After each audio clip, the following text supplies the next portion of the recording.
Sa darating na May 11, 2026, nakatakdang magpa-CT scan ang PUJ driver na si Tatay Santos.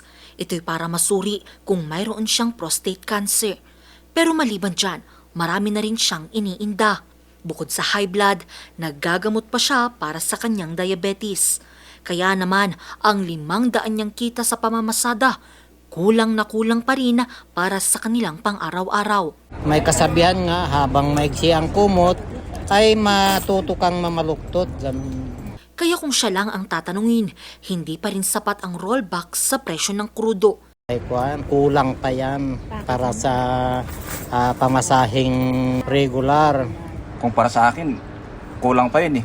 Mahirap ang wala kaming naiuwi. Bukas, April 28, nakatakdang ipatupad ang pangatlong rollback sa presyo ng produktong petrolyo ngayong Abril. Sa diesel, maaaring bumaba ng 10 pesos hanggang 12 pesos ang singil sa kada litro.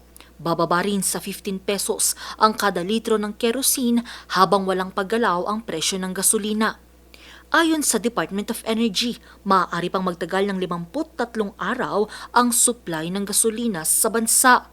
54 na araw para sa diesel at 168 araw na supply sa kerosene.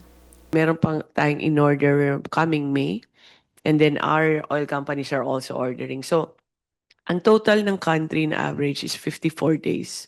Bakit po merong range? Kasi tignan nyo po ang gas station ninyo. Iba-ibang gas station, iba yung presyo.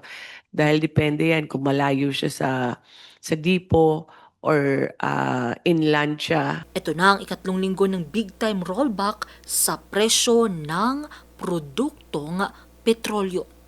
Angel Arquero para sa Nation on the Move.